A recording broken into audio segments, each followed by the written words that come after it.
I've been really inspired by the passion that I hear from all of you about the things you're doing in your lives, but your passion also for being together in one way or another, and for one reason or another.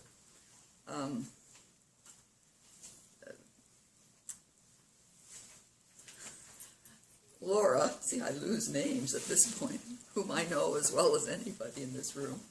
Laura referenced a group of women that I put together. In about 1980, I was elected to the Board of Supervisors in Ventura County, and my district was quite wide. It was Camarillo, Santa Paula, Fillmore, Piru, Ojai, part of Ventura, all of the Rincon, part of Thousand Oaks. I mean, it was a big district. But I began to meet the women in this district who had done things in their communities. They were very successful at the things they did, a whole range. It might be real estate, it might be, running a nonprofit, whatever it was. But I was also impressed by the fact that they didn't know each other. They lived in different communities, and they never got a chance to meet each other. So I invited about 20 of those women to come, and we began to meet about once a month. A little bit like this, but even with not any organization in terms of even a speaker. We simply met and talked. We got acquainted with each other. And there were no rules. It was kind of an unwritten rule that it wasn't a place to come and say, I have tickets for my latest fundraiser and I expect you all to buy it. It wasn't that kind of a thing, but we didn't have any rules or about who could join. That eventually, after 20 years, and you said 20 years ago or so, do you realize that I have been retired almost 20 years, Laura? So it started while I was still in office. We had our 20th year. It must have been after I was in office, because I wasn't in office 20 years. But so it's been going a long time. But everybody that comes has to have the same feeling of simply wanting to be with other women. You may form friendships that you carry on outside or not. It doesn't matter. If somebody comes that wants to turn it into a networking or pass out all my business cards so you can get, it loses what you have here. So I'm glad that there are those of you who want to continue it. And if you need help knowing who the old people are that are living legacy, oh my God, let me know. I will also share with you right up front, even though I was going to do it later. After my husband died, after Bob died, I realized that I needed a small group to be a part of. I wasn't thinking that it had to be women, but it turned out that it was. But I found a meditation group so that it became a place where I could have the same kinds of relationships that you find support each other. And it's stood me in good stead. I lost a son-in-law in June, and thank goodness for the meditation group. It was a good place and a good place of support. So that kind of support is a good thing that comes out of the women being together. Well, in looking at what I wanted to talk about tonight, I began to look at my life, and I realized that it kind of separated itself into 4 different areas. And I was going to, throw them out and ask you where you thought I should start. It was, growing up and then being a preacher's wife and a mother, being a politician and marrying Bob, and being an artist and Studio Channel Islands Art Center. And through it all, kind of the thread of my growing faith, which has been very important to me. But I decided not to ask you because I realized that you needed to hear about the first part of it so you could understand how I turned out to be who I am. So, once upon a time, I'm a native Californian. Now, how many of you are native Californians? Probably a lot of you are. Now, how about your parents? How many of your parents are, both of them, are native Californians? Okay, how many of your grandparents are? Because that's probably about the generation that I am for a lot of you.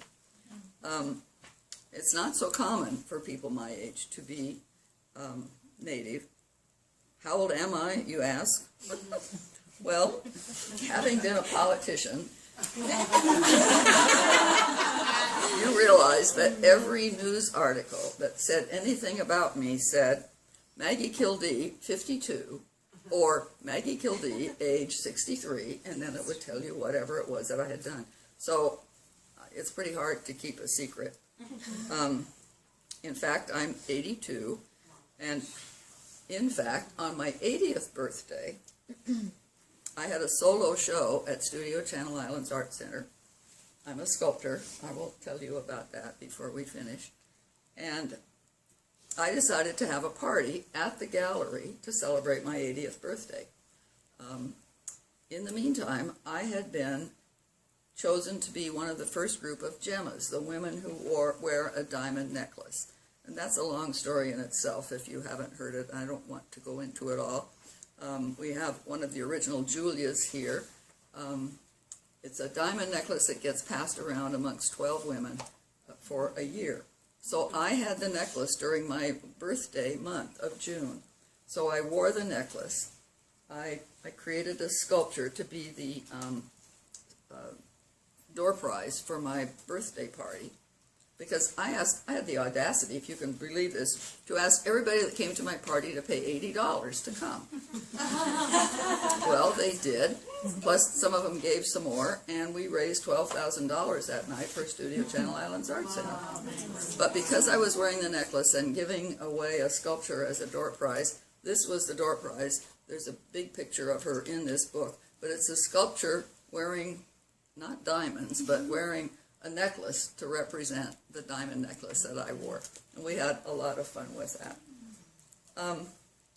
So anyway, I was born in Glendale, lived there till I was about 5 with a younger sister, and then my father died. He had an ulcer. This was soon after the Depression, and you know, I think getting a job and supporting a family was not easy. He had an ulcer, went to the hospital, successful operation, got an infection, no sulfa drugs had been approved yet, and he died of the infection, something that probably wouldn't have happened today. My mother then had to go back to school to get her teaching credential. And those two events, the death of my father and the fact that my mother had to go back to school, are two things that had more of an impact on my life than I realized until much later, looking back to see some of the decisions that I had made. I was reminded growing up over and over again to either do something right to make my father proud, or praised because I'd done something right and it would make my father proud. And of course there was no way for me to know if I'd ever made him proud because he wasn't there to tell me. So I just kept trying. I got good grades. I played the cello in the high school orchestra. I graduated from high school. Actually, I graduated from Santa Ana High School.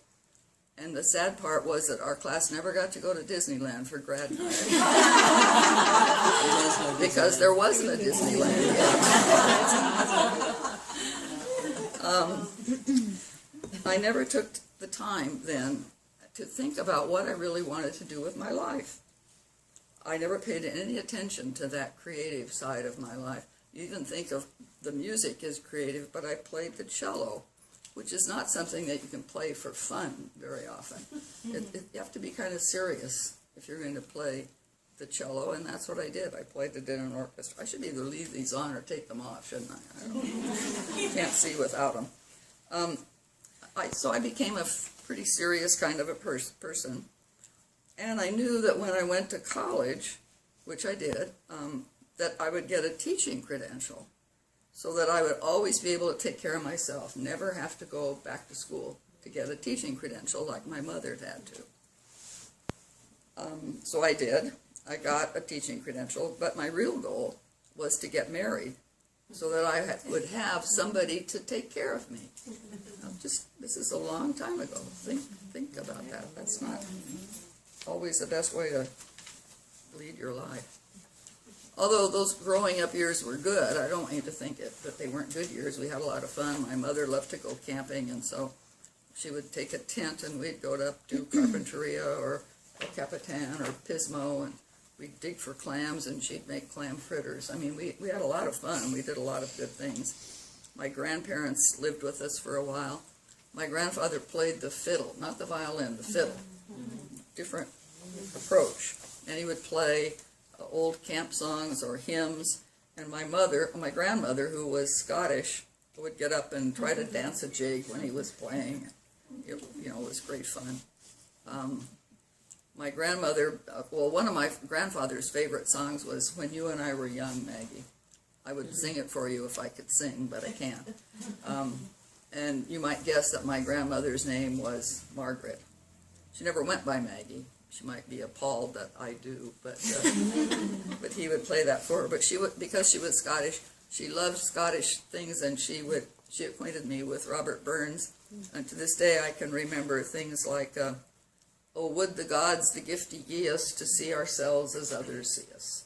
And she would, remind me of that every now and then. Well, I did go to college. I picked Redlands because it was a liberal arts college.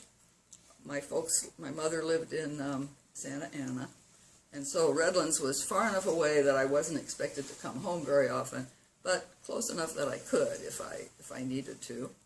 And I did graduate with a major in education and a minor in English. See, no art, no political science, no religion, none of the things that I've done since then, but I got my teaching credential. Actually, if it had been possible for women to be ministers at that time, that might be something that I would have done, but that was unheard of. There was no way for a woman to be a minister, not back in those days. So instead, I married one. I met my first husband, George Erickson, at Redlands. His father was the pastor of a small church in Redlands. He was a year ahead of me. He graduated in 1954, and he was studying to be a minister. So we married in 52, lived in what was veterans housing on the Redlands campus, and he was assigned to start a church in Modesto. But when we got there, what we had was a piece of property that his church, the denominational little one, had purchased that had eucalyptus trees on it. And so George's first job was to go get a tractor or whatever you needed and got rid of all those eucalyptus trees so we could build a building to use for a church. My job was to have our first child, and my daughter Kathy was born in Modesto. Kathy is my oldest, lives in Seattle now, and she's the one that just lost her husband. She's about 59, and he passed away in June, so that was a tough year for her. And then we moved to Petaluma to establish a church there, fortunately with no eucalyptus trees this time. And our second daughter, Sandy, was born there. And she and her husband are living near D.C. right now. His job takes him into D.C. every day. And I have 4 grandsons with those 2 daughters, 2 of them each. George graduated from seminary, was ordained a Presbyterian minister, and I raised our daughters and did substitute teaching and so forth. And then in 1966, we found ourselves here in Camarillo. You may have noticed that all this time I was doing all those things that were fully expected of women to do at that time. I'd gotten the right education, married the right person, raised 2 beautiful daughters, went wherever my husband's job took us, worked hard to be the perfect preacher's wife. In fact, I tried to be perfect at everything because that's what I thought I was supposed to do. Well, then sometime after we'd lived here for a while, I stumbled across a Bible verse that I'd read over and over and over again. In fact, I'll bet most of you know it, whether you're a Christian or not, because it's kind of not just for one denomination. Love your neighbor, you can probably finish it, as yourself. Well, I figured out the love your neighbor part. I knew how to do that. But suddenly it dawned on me, and I don't know why, what does it mean to love yourself? You have to love yourself before you can love your neighbor, according to that verse. And I got to thinking about that a lot, and that began to make me change some of the ways I was thinking. And then about the same time, the women's liberation movement was coming to the forefront. And I became an avid reader of Ms. Magazine. I don't know how many of you ever ran into Ms. Magazine, but that became a really important thing for me. Most of you are fortunate enough to have come of age as women at a time when things were different than they were back then. But then it was kind of unheard of to be kind of your own person. You needed to be married to somebody, and he was the one that was the important one. I started a consciousness raising group at my church and realized that a lot of women were struggling with the same kind of thing.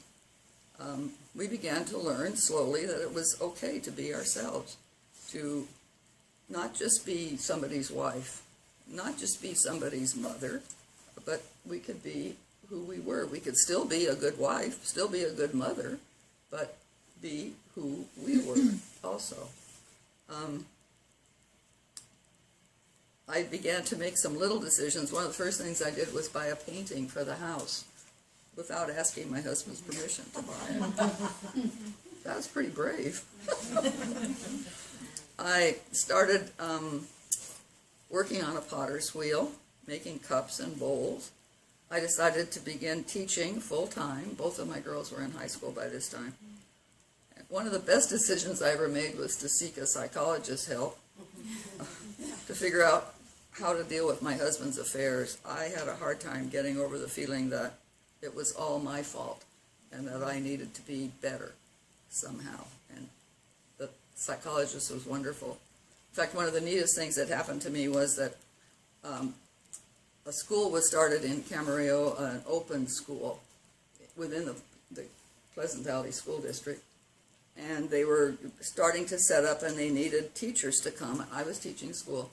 My psychologist and his wife wanted their children in this school, so they were part of the group that was forming it. And he called and asked if I would teach. And I said, Leonard, you know all this stuff about me, and I'll be teaching your daughter. Are you sure this is what you want? And he said, yes. And that was quite a validation for me, to have him say that and to be able to teach his kids. That was pretty cool. And I guess that brings me to the third phase of my life, the politics.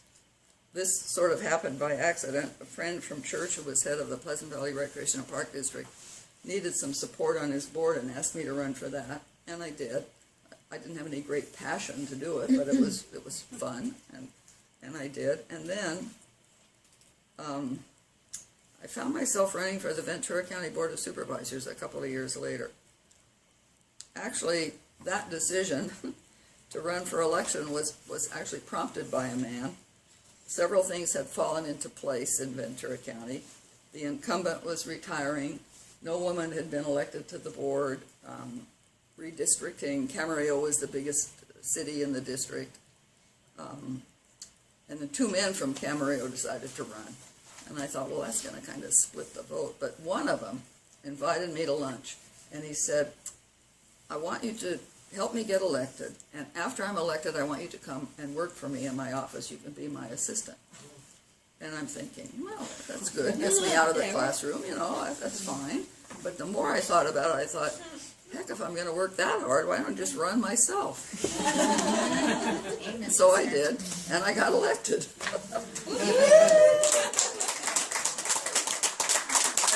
I don't know if any of you were here during that time, but it was a lot of work. It was, I knocked on 18,000 doors during that first election, all over the district, and people still will remember that.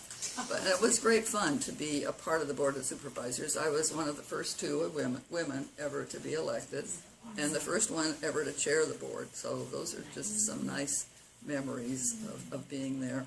I served on the board for 16 years, 4 terms, but in the middle of my third term, I met Bob.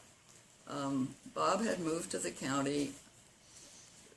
George and I had been divorced just about the time I got elected, so I had been single for about 10 years. And I'd known Bob because of the store. My first husband bought clothes at the store. But I met Bob, and we were married a year or so after that. I don't know if any of you are even interested, but in order to marry Bob, who was a cradle-born Catholic, and I've been a Protestant all of my life, in order to do that, because he was serious about his faith, and he couldn't be married in the church if I was a Protestant, so a divorced woman, the only way to do that was to have my first marriage annulled. Well, that was kind of an interesting thought to me, but for Bob, I would have done anything. Whatever, because he was I don't know if many of you ever had an opportunity to meet him, but he was a remarkably wonderful man.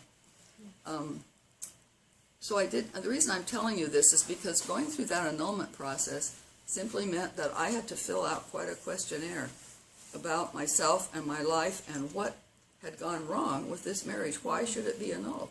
I mean, I've been married for 27 years. It's not like it didn't happen. It did, and we had 2 wonderful daughters.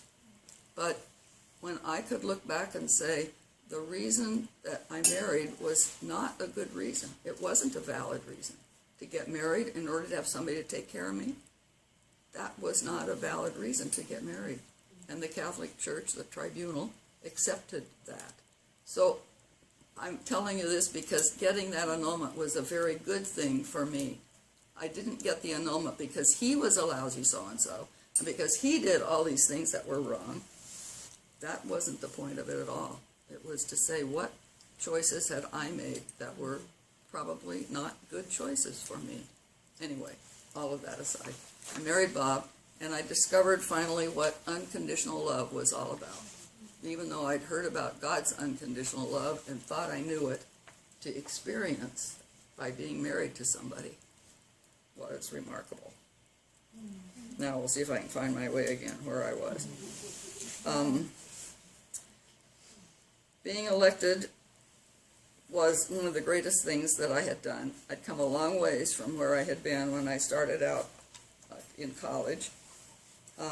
Women's roles had changed a great deal over those years. The women's liberation movement began some changes in me, and then as my girls grew up, I realized that as women became more independent, like not needing a man to take care of them like I thought I did, that men became freed from that burden also. And both of my girls have solid, happy marriages. Different as can be. I've got a conservative over here and a liberal over there, or maybe it's this way. I forget which way I pointed. But they're both happy. Makes for good Thanksgiving dinners. As long as you're careful what you talk about. But they both have happy marriages, and I think it's because women's roles have changed, and so have men's, and I think it's better for everybody.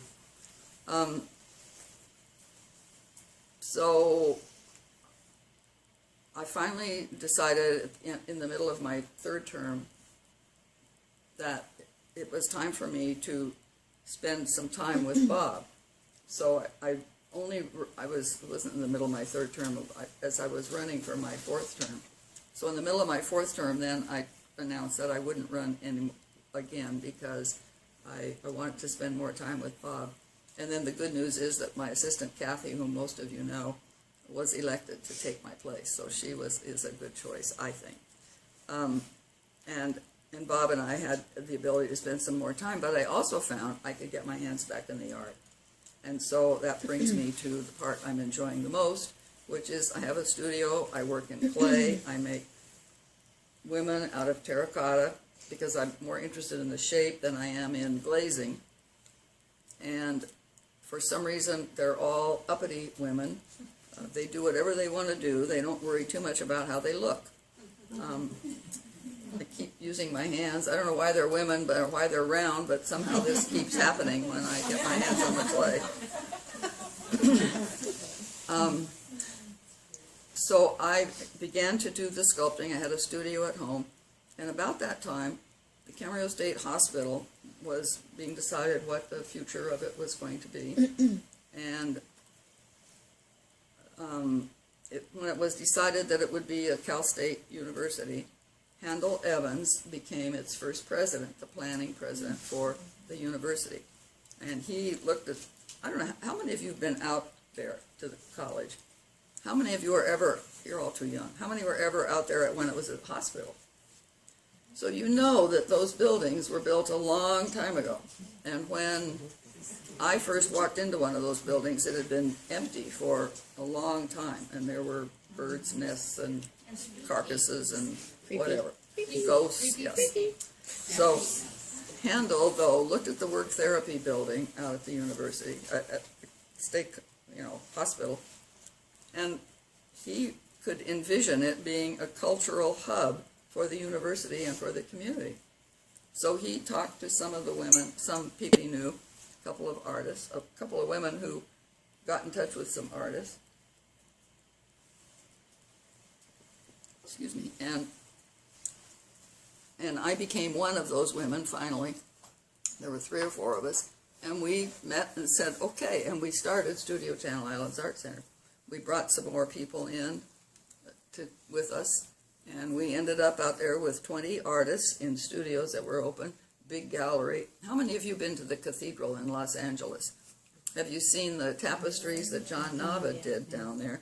Well, we saw them first at Studio Channel Islands. He brought them and put them up in our gallery out there, which was incredible to see what he could do.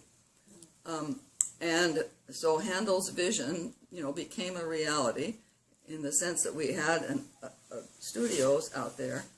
They had an art department. One of the first professors hired was an art department.